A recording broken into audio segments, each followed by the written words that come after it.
name's Andy Macken. I'm head of agency with MediaCentral. What we're here to find out about today is kind of what is the power of radio, and more importantly, what kind of makes it tick from these maestros that we have here in front of us. So we're looking to have an amazing panel that PJ has kind of introduced already, but I'll just give you a little bit of background on it. We're going to tap into the insight and understanding that these guys have of their audience.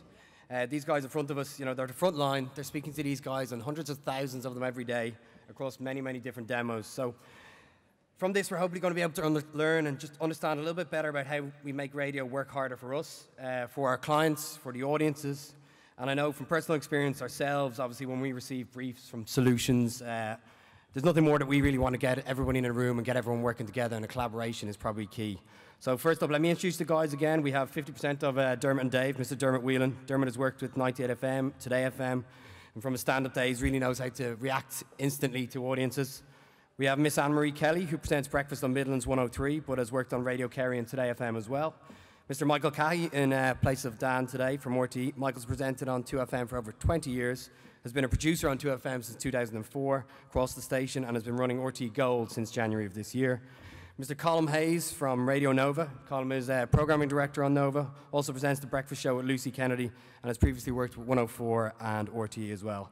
And the man then who has travelled at the end there, who's travelled furthest today, is Cahey from Cork's 96 Breakfast Show. Cahey's also previously worked with his current competitors down there on Red FM as PD and on Breakfast, and also on Today FM.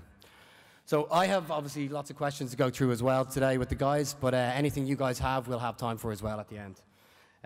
So Dermot, we're probably going to start with you because you've been fresh off the out of the block with Radio Days Europe recently, so you're already primed, ready to go. Maybe you can just tell us a little bit, firstly, about your show, your audience, how you approach kind of producing the show then on a daily basis and keeping that fresh. That's not a good start. I can't work a microphone. That's pretty much a prerequisite. Yeah, thanks, Colm. I don't know. I suppose the biggest challenge for all of us is trying to keep it fresh. You know, the great thing about radio, or the hard thing, I suppose, is when you go in, you do a great show, and then you go, oh crap, I have to do that an infinite number of other times starting tomorrow. But I suppose it's just about our own show, for us it's very important to be authentic and not try and be people that we're not. We happen to be best friends, which really helps, and I think that comes across. So I think it's about just, you know, trying to be as real as we can and really put the listeners, as much of a cliche as it is, and I suppose every radio show is trying to do it, but really visualizing the listener as being in the studio with you, and they're the center of your radio universe. The minute you forget that, you're gone. So really, for us, the focus is on keeping that listener, you know, at the very center of our show, and everything else stems from that. So we would try and build them into as many things as we could, even our comedy sketches, rather than using them as the butt of the joke, which happens a lot. You know, having done prank calls and all that myself in the past, it's nice to find other ways of putting the listener in a comedy sketch, for instance, without, you know, and letting them be part of it as opposed to the butt of the joke. I think obviously you guys are talking to a national audience all the time, so it's quite a broad spectrum of people that you're talking to. So to be able to appeal to all of those and keep them interested at the same time, is that a struggle? I think you can't really go in with that view. You can't sort of go in and go, I'm going to be all things to all my listeners, because there could be 30 or 40 years, you know, between your audience members. So just as much as you can't do that in a stand-up comedy situation, that's where you go back to being your authentic self. If you're yourself, that's all you can do, and some people just won't like you. You would hope that your own personality will connect with as many people as possible, or else I suppose you wouldn't be doing it. Yeah. But I think if you do try and please everybody all of the time, it's never going to work. Yeah. And Anne-Marie, you've obviously worked on national stations before in the past, and are working on a regional station now. Is that very different to you in terms of how you think about your audience and who you want to talk to and what they react to? Well, for me personally, I always try and bring myself into it, as in my own personality. And I didn't have kids in national radio, so they became quite part of my show. They're my jingles, and they're, I suppose, very simple stuff. I'm very connected to people. I'm not a jock. I never pretended to be a jock, so I've always wanted to interact on air with people. So my whole idea was my connection with listeners, regardless of being in Today FM or Midlands 103 or Radio Cahey. So Cahey actually was one county, and it was much easier to draw in who exactly was listening because it was one county. And then going to Midlands was 3.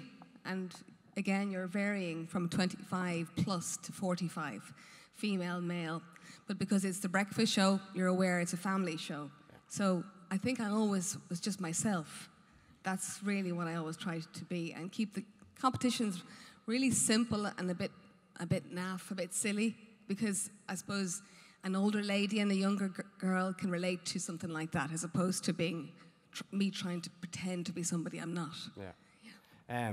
And then talking about the audiences again there, it's obviously there's differences between the national and obviously then different shows, like you're talking about the breakfast show there as well. Cahey and Colm, you guys have obviously both worked on as program directors, and so how does that work then across the schedule of a show or schedule of a station? You've got a whole lot of different shows to be thinking about with slightly different audiences and different genres of music or whatever. How do you kind of maintain the ethos and the tone of the station at the same time? I'll take this, Casey.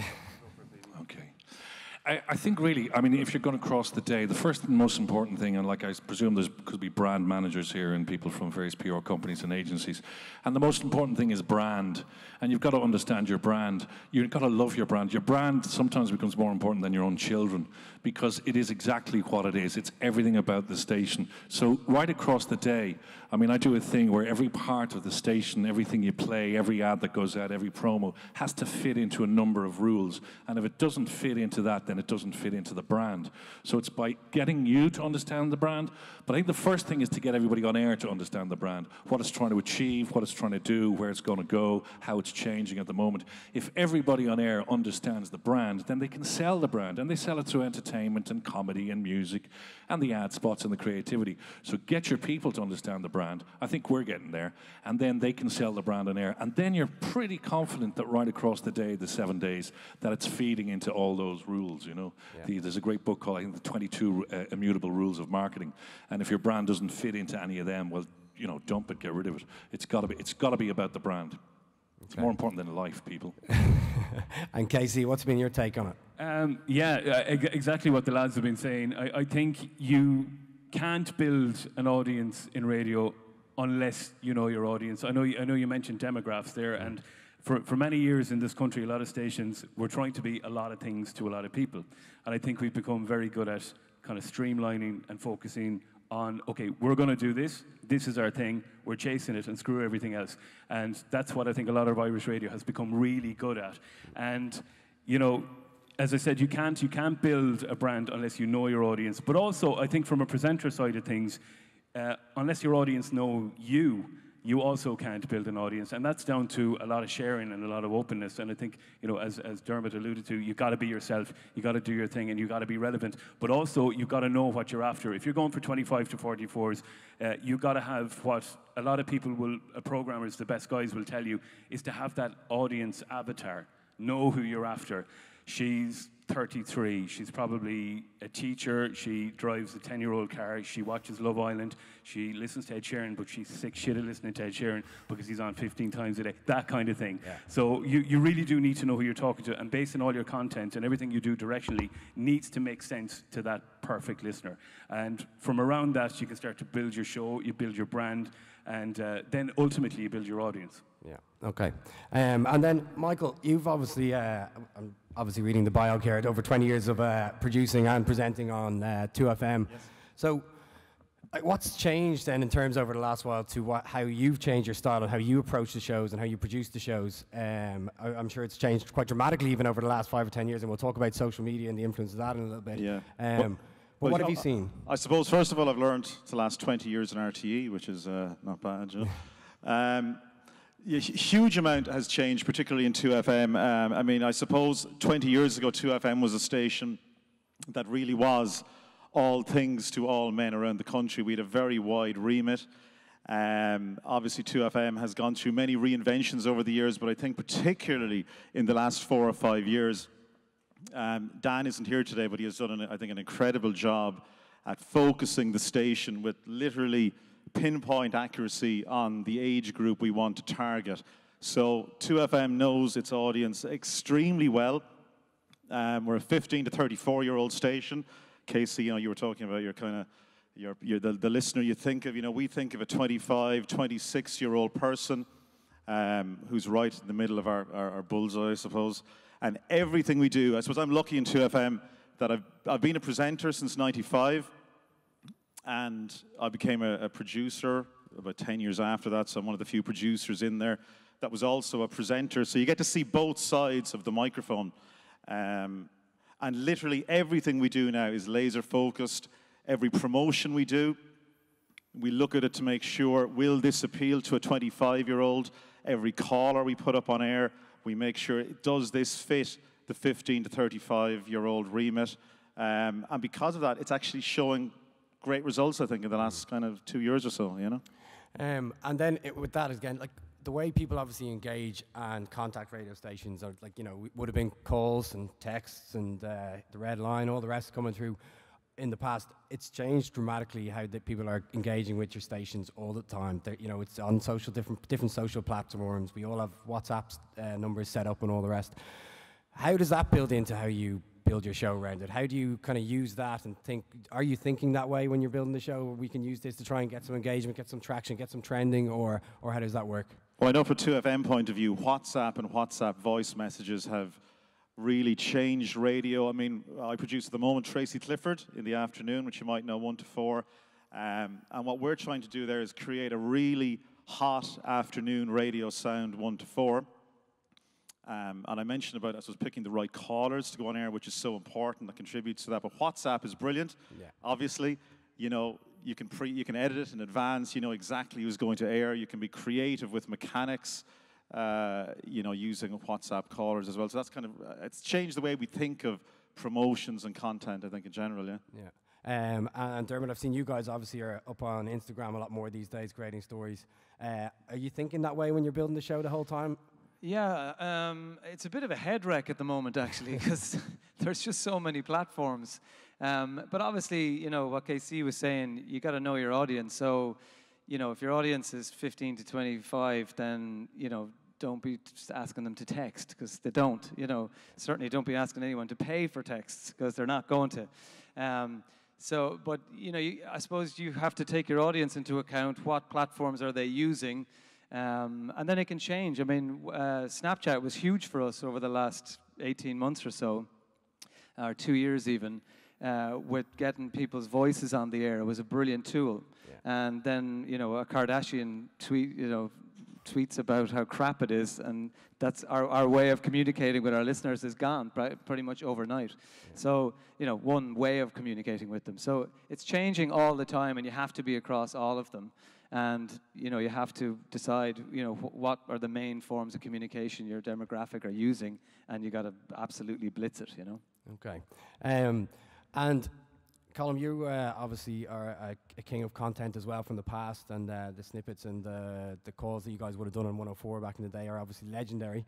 But in terms then of, I suppose, and obviously Niall has gone through some of the top ingredients that he would have for creating good content and great radio and stuff like that. But in your eyes now as a PD as well, what do you see as the key ingredients to creating that great content?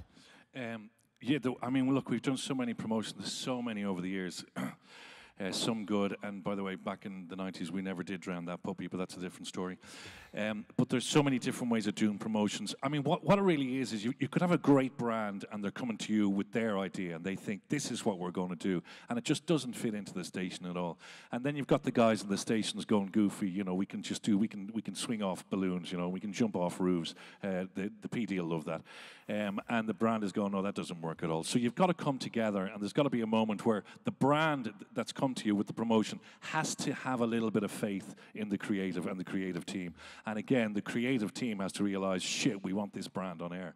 And when you can marry the two together, you can and it can be really, really simple as well. Or you can have a little twist to turn. You'll know by the creative guys will know by the brand whether they want to go a little bit clever with it, a little bit dangerous with it, or whether they just want the name out a lot and just be, particularly safe. I mean, I think when I do a presentation, or if we do later on with stuff, one of the brands that came to us and we were really thrilled was Shazam. And it was like, wow, Shazam have come to us, like this is the first radio station in Ireland for them to do a radio promotion with. So we have to get this right. So we went really simple. I mean, we're a big radio station for music. Shazam, the biggest app for music, you know, in the world. And it was just a very simple thing where you could win tickets to the Rolling Stones through Shazam when we played. The technology in the back end was pretty spectacular, but we thought, you know what, we could be really, really, really, really, really clever, which will probably mean we're really, really stupid with this, but just give people what they want. One click, you're in, you get tickets, and they go, shit, Nova and Shazam, what a great brand together. And for me, that's it. Sometimes it's the simplest thing, but it's get the brand that you know is going to fit your brand and tell them that you are creative. You know what radio. If they're coming to you, they've chosen radio. So let them choose your creative team as well. Give them a chance. And Casey, what about yourself? Now, you've worked on, obviously, youth stations, national station, and then kind of more targeted 25 to 4-year-old station now. So do the same rules apply? Absolutely, and I think some of the best stuff that we've done over the years, one particular example is taking a basic idea and amplifying it. And you always look at ways of taking really simple, somewhat mundane stuff and turning it into something that's really exciting. And the most important word, I think, for creative concepts, particularly with a listener, I don't know what the percentage is of the amount of people that engage in these promotions, but make it pretty simple. And even if there's a one-on-one presenter, caller situation on air, everyone listening has to be involved. They need to be able to be part of it. And you also need to be able to cut that message across, because the most important thing you can do as a presenter is you got to get enthused about your client. You got to make it sound exciting, and you got to deliver for them. They're spending money. They're coming to you with a lot of cash. And by the way, radio stations love when they dump 10 grand on the desk and go crazy, come up with something creative. It doesn't always work that way. We, back in the Today FM lunchtime days, we got an email to give away a load of tickets for Keith Barry's national tour, the Illusionist and Hypnotist. So we could have lashed them out, got caller 10, did the usual kind of mundane stuff. But Adele, the producer, came up with an idea where we're going to take 50 listeners, rent a castle in the Midlands, bring them down and do a live seance in a dungeon in the middle of the day to promote his national event. And we ended up with a woman lying on a table, hypnotized, screaming. There was a demon in her knickers. I mean, if that's not delivering something different for the client, I don't know what is. So it's taking really simple ideas and amplifying them and making them really exciting. I think stuff like that really works for brands. Yeah, well, I think, and you've mentioned it there as well in terms of the content and the creating that kind of content. It's really important for brands, obviously, to be able to create content. You guys get your audience engaged, they respond to what you say on air, they create some amazing organic content for you guys naturally. But what can we, I suppose, harness a little bit of that on the commercial side to try and make that work a little bit harder for us? Is that possible, or how do we go about that? Who wants to answer that one? Explain exactly what you mean. So you guys obviously get a massive amount. You guys are talking to your audiences every day. You know what works for them and how they, you get callers or you get texts, and that can inspire parts of your show and give you legs to run for hours or days. And we saw it from Christian O'Connell when he was at Radio Days earlier in the year. How do we kind of harness that, a little bit of that on the commercial side even, to make it work, to create that really good content as well? I think really, it's for me anyway, it's always been familiarity with the show. So if the client is familiar with the presenter's style and the show, and as Colm said, the brand of the actual radio station, if they're aware of that, they're going to approach them in a way that they know this is going to fit into their schedule. So if they're going to go to Beat, or they're going to go to Red, or Midlands 103, or Nova, or 2FM, they're going to know this is the type of audience I want. So if clients know exactly an agency or are more aware of, Anne-Marie might do something really silly here, or Casey might go to the Midlands for a seance with a naked girl, they'd know exactly who they're going to relate to. So I think it's being really familiar with the actual brands of each radio station. Yeah, just to add to that, I think definitely not only know the station, but for a station like 2FM, which is very much personality driven, know the presenters as well, know their likes and dislikes. I know, for example, the Owen McDermott Drive Time show a few months ago ran a week-long promotion with a Japanese car brand, and it was for a trip to Japan. Owen has never been to Japan. was dying to go to Japan, so all he was talking about was this trip continuously for like a week beforehand and a week after. So the client involved with that got huge on-air mentions over 2 or 3 weeks. Also, it fitted in perfectly with that particular promotion with a regular item on Owen's show called Swap Shop. And I think the client was aware of this. And basically each day, there was 3 listeners on air, and they were offering what they would swap for the prize of the 2-week holiday in Japan. So it gave great content on air over the week as well. And I think it finished up with the overall winner offering to get Owen McDermott's name tattooed on a very sensitive area of his body, which he did. So it was good on-air content, it was good fun, and the presenter was really enthused by it and loved it as well, you know. Just also, I think it's really important as well, and it's funny because I was at a conference recently, we were talking about Irish music, and there was a couple of band managers going, how can we get our bands played on air? You're not playing enough Irish music. We're always accused of that. And one of the things is, if you send it in to us on the post, we're probably not even going to open it up and listen to it. But if the band comes in and actually sits down and talks to us, and we get a sense of colour from the band, and they get a sense of colour from us, we're going to build a relationship. I think the guys here know, the likes of the Coronas were amazing at that. Picture This are really doing it well. And I say that now to brands as well. Just, if I see another shit and 30-second brief in front of my desk, and this is what it is, and this is what they want, and if you don't call them by Friday, they're going to go to Today FM. Do you know, that's not going to work. Come in and meet us. Come in and meet the team. You know, if you really want to work with the station, then we really want to work with you. So if you're going to choose radio, we want to choose you. We want to choose your bank balance as well. But just come in, talk to us. Let's talk the brief. Let's be creative. I'm sure there's people in your business that are as creative as us. We used to do a brainstorm years ago in 104. We've done a few now in Nova, but what we used to do was invite people in, and once we got a listener who was in reception just to come into the brainstorm. We also got our cleaner, Brendan, amazing guy, to come into the brainstorm, and he came up with one of the best creatives we ever did. He was absolutely brilliant. I think it was the car cruise in the castle years ago, but that was Brendan, the cleaner. So, you know, creativity exists in all forms, in all shapes, in all sizes, but it only exists when people talk to each other. So if you've got an idea, please just don't email it to somebody and say you need it delivered in 2 days' time. We're there. We'd like to meet you. Sometimes we're lonely. Talk to us. It's radio. If I could, I think Colm is making so much sense there, and I'd just like to give one example of that thing of working with the presenters and using the creativity, and the big idea at the very start isn't necessarily always the best. Like, for instance, Tesco came to myself and Dave that they wanted to do a promotion. But their suggestion was, we want to get Dermot and Dave doing live shows from our supermarket in Clare Hall for a week. You couldn't and wait. we were like, great. What are our listeners getting out of it? It doesn't really, what can we do once we're in there? And really, what is anyone going to get out of it? And then they said, well, maybe we could put on a big concert in the car park and have the Coronas play. And you're like, yes, that sounds very big, but how about we do something that actually suits our brand, and let's work together on this. So we did something called the Back Garden Barbecue. So this was a simple idea where we went, look, instead of being massive, let's actually capitalize on the fact that it's small and intimate. So we will give our listeners the chance to get our show and Today FM and a live band into their back garden. And Tesco will be there, and they'll provide all the barbecued food and that they were trying to promote at the time, the meat and all that.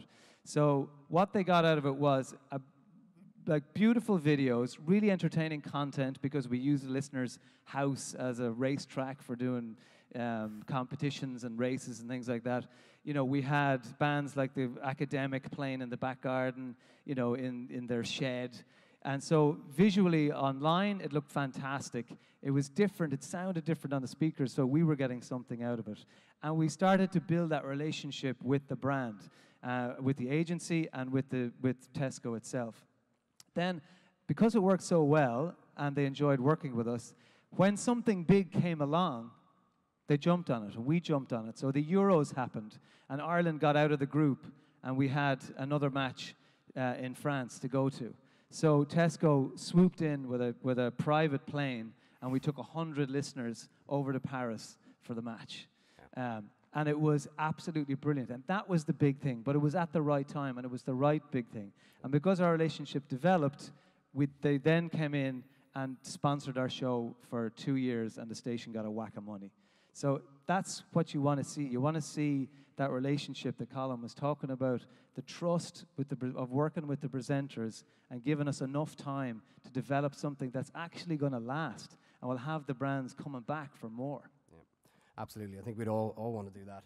And then I suppose I don't know if anyone else has any other good examples they want to go through, feel free. Otherwise, I suppose we're here to learn as well, and we learn from our mistakes. Have you got a couple of ones that didn't quite go so well in the past, without maybe mentioning the brand names in case they're in the room?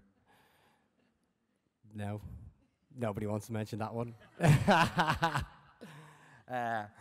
Okay, well then moving on to the audiences again. There was one. Which one? There was one. Go on. Well, this was about 10 years, 15 years. It was with the Strawberry Lounge. So the brand managers moved on. It was a chocolate brand, so it was Valentine's Day. Well, it was around Valentine's Day, and we used to do this doorstep challenge thing where, a guide, and it'd be all done live. So the brand was holding on to its pants, because when you do things live, you don't know what's going to happen, but it's exciting. So anyway, you knock at the door, and it's all done live. Guy runs into the house and goes to the kitchen, and if you're listening to 104, and you get that feedback. It's fantastic, you've won the prize. It's a box of chocolates from... So we did this, went up, and they were listening, and fantastic, box of chocolates. So they put the woman onto me, and I'm going, fantastic, that's a box of chocolates and flowers, that's for you and your partner. He died 2 days ago. Oh, shit. At that moment in time in live radio, you don't know what to do. So I did the worst thing ever. More for you, then! The brand didn't come back with a surprise. They didn't come back again. It's just a bad example there, yeah. See, I'm willing to own up, guys.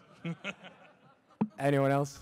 I suppose just to say without naming an actual brand, but just if a mechanic is too complicated, it doesn't work. I know we're hearing the same thing all the time. It goes back to the mechanic, that it's simple to understand, that you can get it in 2 or 3 lines, that the presenter, first of all, understands it. If you're selling it to the presenter as a producer, that the audience understands it and that the client understands it.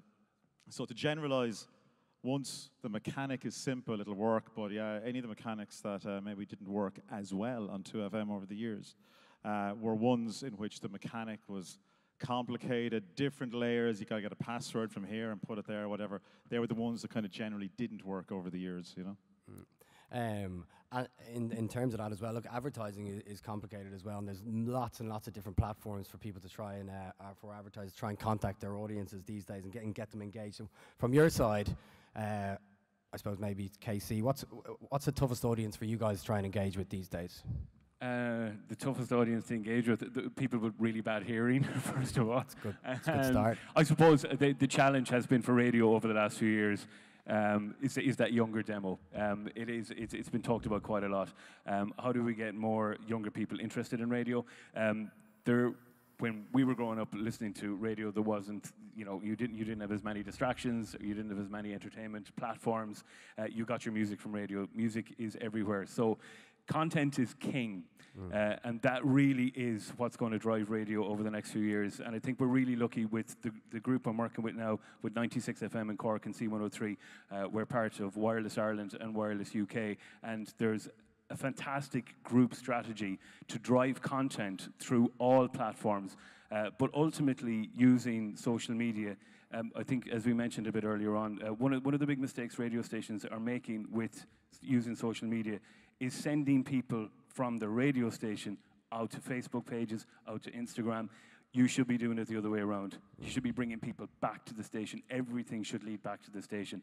And I think it's getting your content across all platforms, but driving everything back to the station is what's going to ultimately build, particularly the younger demos. We know that's the challenge, but content is what's going to drive it. And I think you've seen with Niall's presentation earlier on, some of the best promotions in the world have been very focused and social media led. So radio has adapted really well to tapping into what people are using on those platforms. The better we get at it, the better we get at creating content, the more that content gets focused, the more that we'll build those younger demos. Yeah. And on that, with the multitude of platforms now that you can consume radio, What are the opportunities there? And we've, Ralph would have mentioned some of them already with the different, your Amazon Echoes and all these different ways of consuming. From in your eyes, as the front line, where are the opportunities ahead?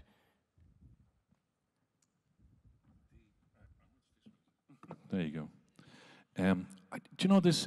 I mean, I go back few years, and there was one door which was like the radio, and that was it, and that was your promotional vehicle, and it's what you did on the radio, and everything was the radio. The only way a person could contact you was probably to send you a letter or to call up to the station, and that used to happen.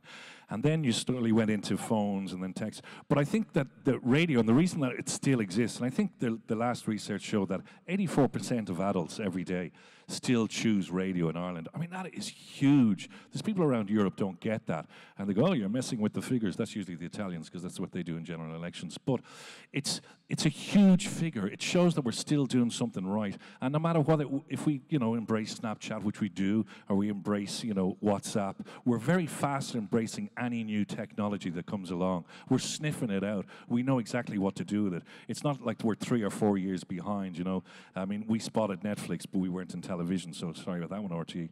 But, we can see what's coming along in radio, and I think everyone's very aware of that, and they'll embrace it. There's nobody here that hasn't got about 3 or 4 or 5 different promotions working on different platforms at any given moment. And you can go from Midlands to Today FM, to 2FM, to Nova, and we know where to get them. I mean, they're hard to find, the listeners. They hide a lot, but we know where to get them. So I think for radio, if you are choosing radio, probably much more so than other mediums, firstly, we embrace all these new technologies. And secondly, there is an immediacy, and this is one thing that I really think about radio.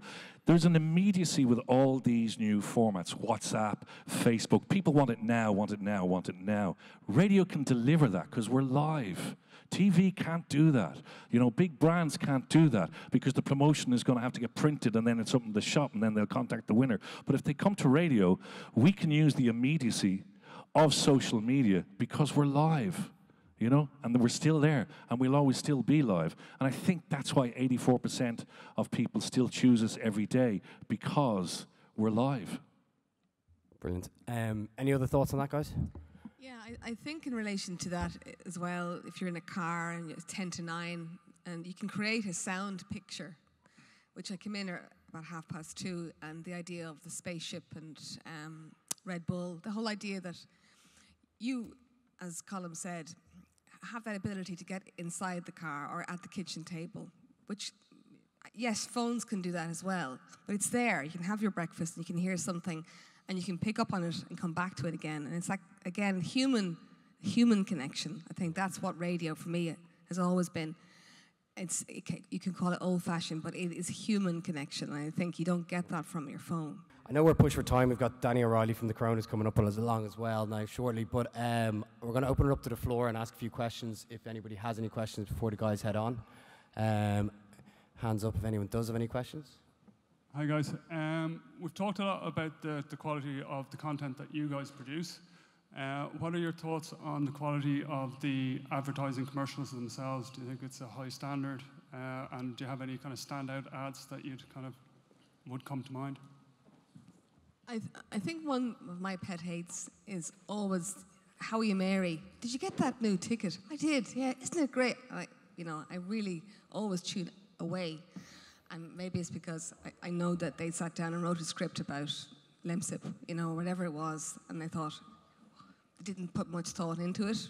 So, as Colm said, if you can come into us and sit down with us and we'll discuss the product and how it will work, it's so much better because it's how a listener will remember it. They're not going to remember a scripted ad like that, but they remember something maybe that we could add to that for you. And I suppose that's what we're trying to encourage today, isn't it? Yeah.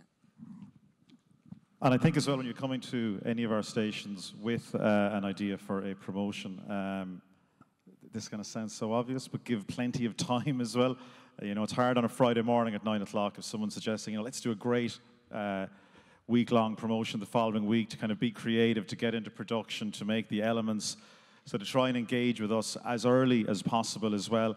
And I suppose not to be too narrow on either the prize maybe you're suggesting, or on the type of mechanic you're looking for. I know some of the other guys here mentioned it. Trust the team, trust the station, trust the producers, because if you give us a broad canvas to work on, we will come back with really good, clever, engaging content. But you need the time to deliver it, and I suppose you need to trust the teams and the radio stations as well to deliver that. Hi, Michael, you mentioned earlier that you should always drive traffic back to radio. When people put stuff up on our social media, we try to drive traffic to our radio station. But how can you build your platforms on social media such as Facebook, Twitter and Instagram? I work for LMFM and they've recently invested in social media, and we're trying to grow that platform all the time, and we recently acquired Instagram about a year and a half ago. But it's just about trying to build that. Have you any recommendations about that? 2FM has produced a huge amount of dedicated video content in the last 2 or 3 years or so, and I suppose it's, from my opinion, I'm not an expert in this area, but it's, producing content online that is standalone as well, that will get people to click on. I don't know, do we have time to play a video I sent you over earlier, or maybe not, of a promotion we did with McVitie's.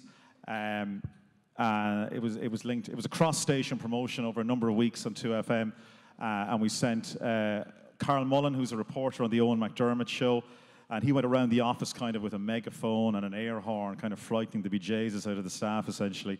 But that was standalone content that made people laugh. It got about 120, 130,000 views. It mentioned the McVitie's midweek messing logo at the end.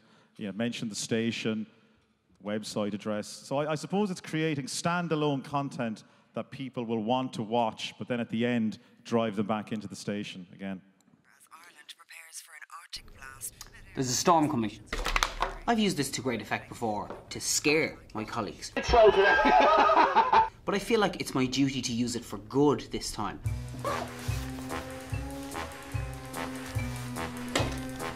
They need to be warned.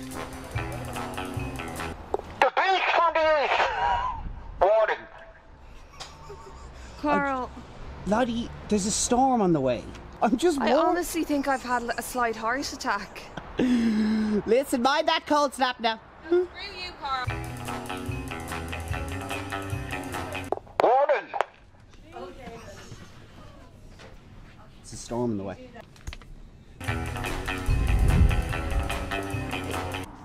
Warning! Thank you. Not a nice person. There's a storm coming.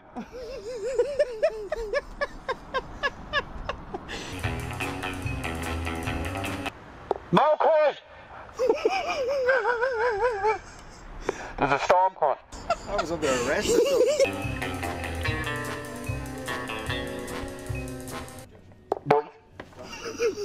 Just to warn you, there's a storm. Thanks for that, Carl. Yeah. Appreciate it. That was really good of you. Just public service. Yeah.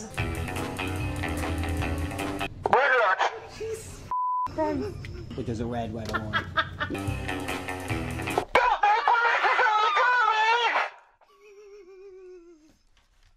I hate you! This is a public service warning. This is for your own good.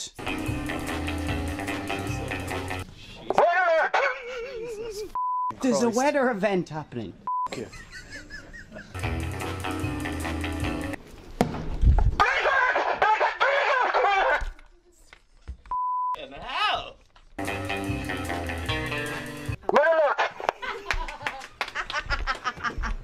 Sandra, there's a major weather event on the way.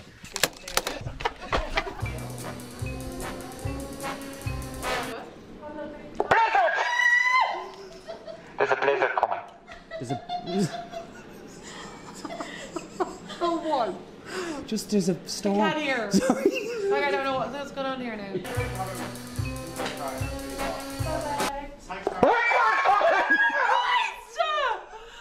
Oh my god! There's a storm on the way. From Australia, you haven't seen snow before.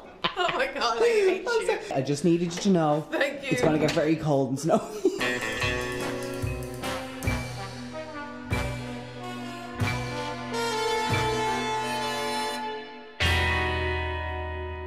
think that answers that one for good content anyway.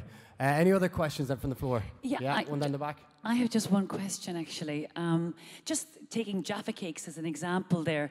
Yeah, I think from the audience's point of view, they're always being sold at.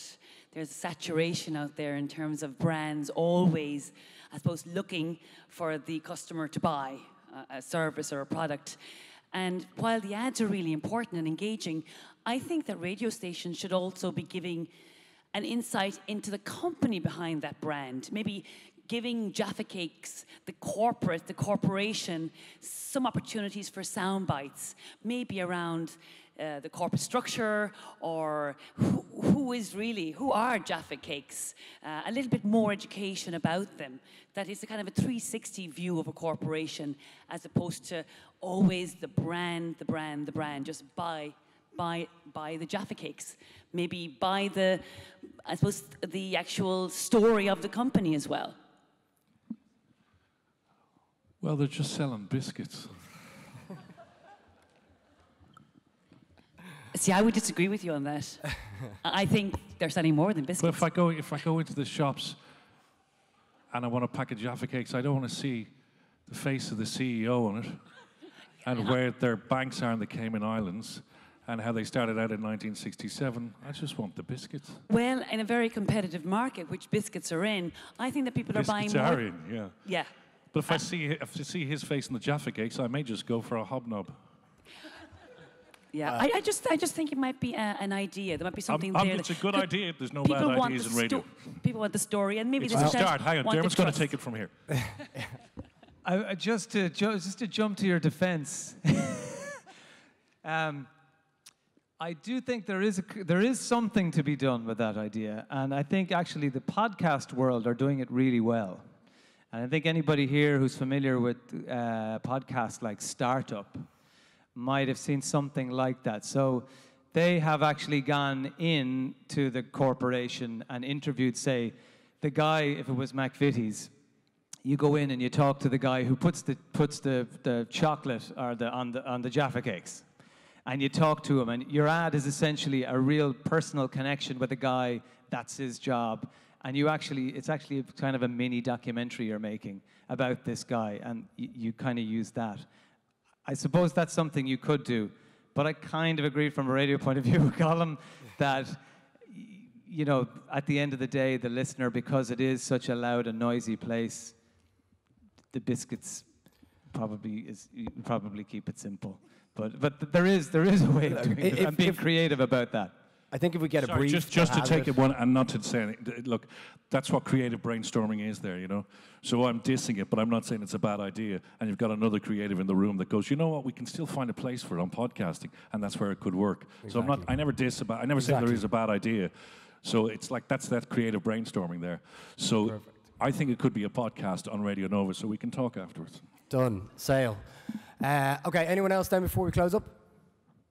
No, excellent. All right, guys, listen, thank you very much for your time today. Really appreciate it.